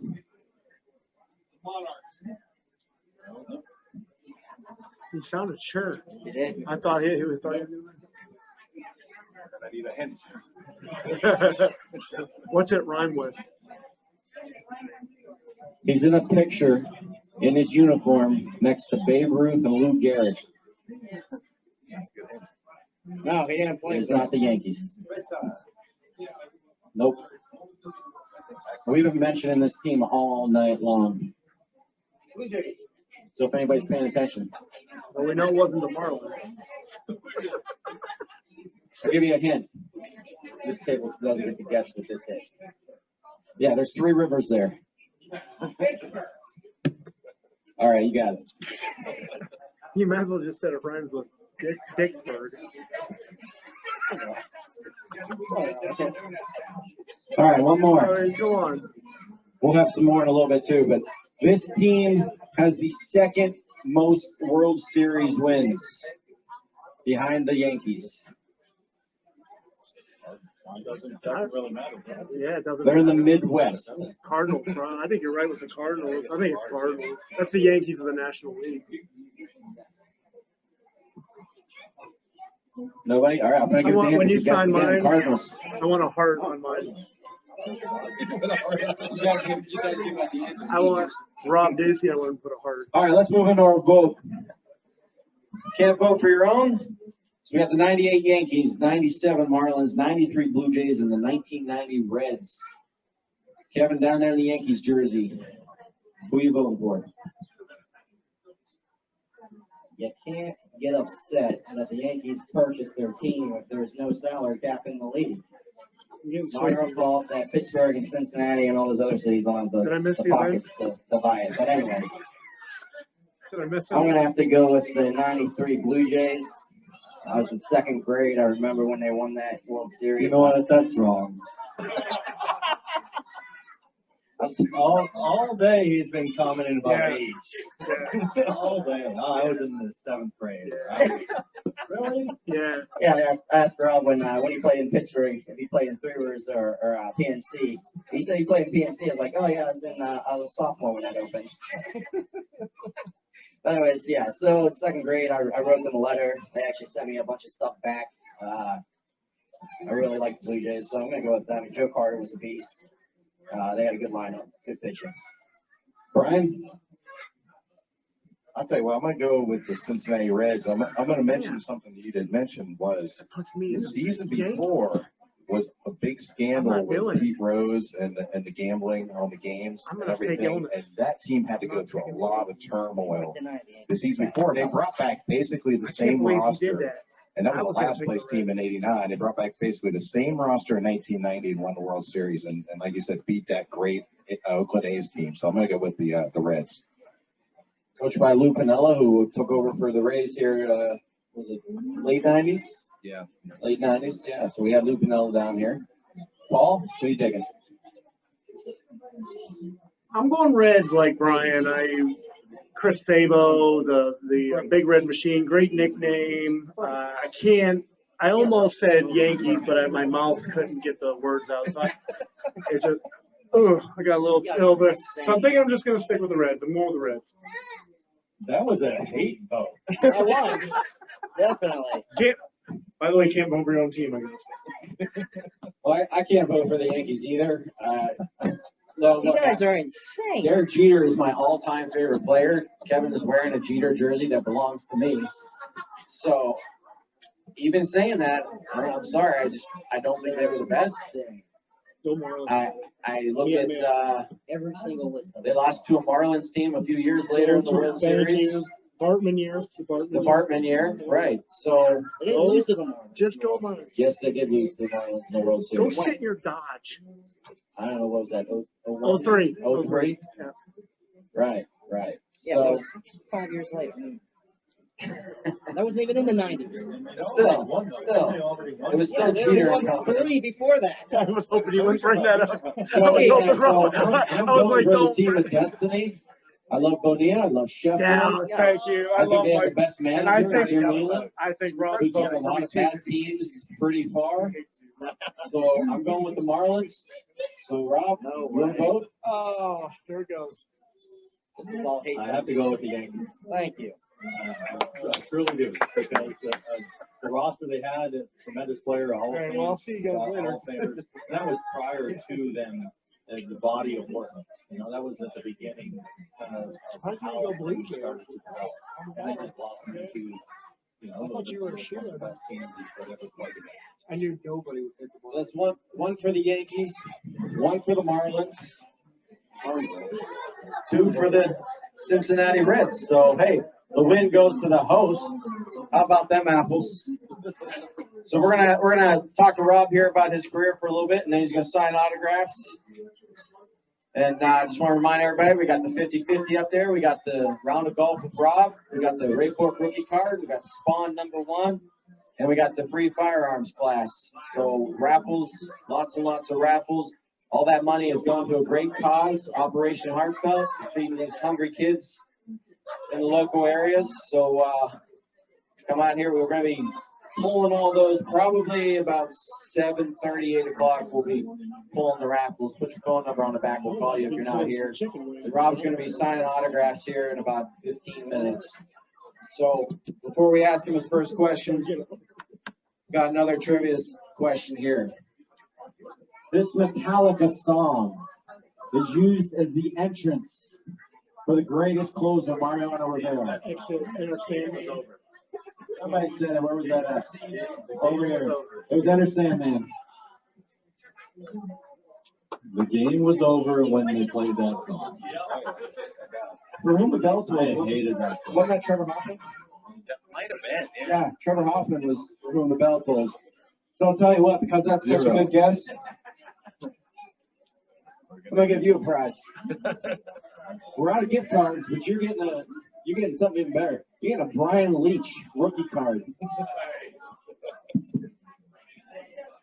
Y'all hate voting. Stanley Cup. Yeah, Hall of I Famer, did. Stanley Cup MVP. I'm an emotional person. That is I mean, I picked the Marlins, for God's sakes. Who would do that? All right, let's talk to Rob about his career. I'm gonna ask the first question here. I'm gonna ask the hard question. 2004 Olympics.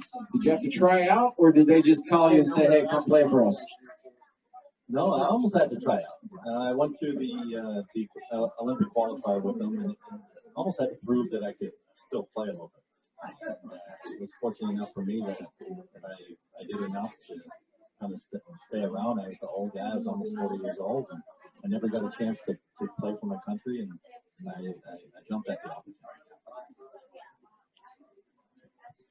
I'm going to go a little bit off the script. I'm going to ask a question about, I want to get your opinion when the scandal happens. I mentioned earlier, when the scandal happened with Pete Rose, what was your initial thoughts as were you a minor leaguer at that point, or? What year was that? 89? No, I was in the big leagues. Oh, you were in the big That was leagues? my first, yeah, that was my first full year. Okay, yeah. So what was like your initial reaction to that scandal, and how do you feel about folks that say Rose should be in the Hall of Fame now? Obviously, that when it's against the rules, then it's against the rules, and the punishment is X. Well, punishment and was banishment, for his particular crime. Should he be in the Hall of Fame? Yes. He's a hits leader. He should be in the Hall of Fame, but that's not the case. I think at some point in time he will get in, whether he's alive or no longer with us. But I truly believe he should be in the Hall of Fame.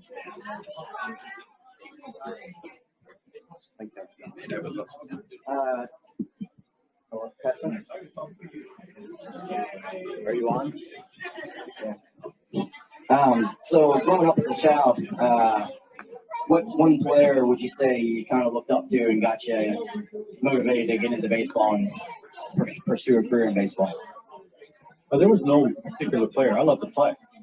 I think that we talked about that in the past. I love to play. I didn't really have a baseball idol. Baseball was new in Ontario as far as the youth was concerned. I didn't really follow the Montreal Expos, but guy liked his hair. It was making me cry. I liked how Mickey Rivers walked. I thought if I ran pigeon toe, I'd run faster. Those types of things. But as far as taking a player and having him as my role model, and that wasn't the case. Rob, when you were playing during the long season, what was something you did on your own time? Like, what was some of your favorite activities to kind of decompress, reset yourself? Was it cards? Was it golf? What'd you guys end up getting into? We did play a lot of golf. We did play a lot of cards. We spent a lot of time together. But for me, it was never. I was always on. It was never a scenario where I had to get away from the game and wind down. And I think that you get used to the 8-month turnover, and every day for 8 months you're getting after it every single day because the fans expect you to play 100% every single night. And it's a it's a marathon. It's a long season. So you just get into a routine where this is what you do and this is how you go, and so that when you show up at night, you give your 128%. All right, there you have it. So we're going to get Rob set up here to sign autographs, probably about 5 minutes. We've got free for y'all pictures of him that he'll sign. If you want to ask him a question, I'm sure he'll be kind enough to answer that when you come up as well. Just want to throw one more reminder out. We've got the raffle table going on. If you're not familiar with Legacy Battle, we are on YouTube, we are on Facebook, Spotify, iHeartRadio, Google Podcasts, a little bit of everything. We like to give out trivia prizes. We even mail them out. We've had former athletes on. Let's see here. What we got? For all those Tampa fans, we've had Darren Puba on. Andre Wall. This guy just beats the crap out of everybody. Who else we got from hockey? We got Kevin Stevens coming up from the Pittsburgh Penguins. Ken Reagan. Grant Jennings. Bernie Nichols. LA Kings coming up too. Sean Podine. Then we go to football. We've had Tampa Bay Buccaneers Super Bowl winner on, Ken Dilger. We had Jeff Chadwick from the Lions, Richmond Webb, Derek Holmes, Ken Riley. And then basketball, we've had Rick Roby. He played for the Celtics with Larry Bird. We've had people from the Olympics, Dan Jansen, the great Olympian. Jim Neighbors coming up. He's the swimmer from the 60s, 70s. Tessa Gobo. And of course, baseball. We got another show coming with Rob that's going to be released here pretty soon, where we're going to be debating the Canadian Mount Rushmore of baseball. We've had Otis Nixon, Sid Breen, Jeff Ballard, Mike Kingery, just players out the wazoo from every sport. I'm blanking out players. We even had Wimbledon winners on. So we dive into every sport. We had Kenny Knox, who lives up in Tallahassee, has designed a lot of the golf courses here in Florida. So yeah, check us out. Join that Facebook page and subscribe to all those channels we mentioned earlier. So about 5 minutes, we'll get the autographs going here.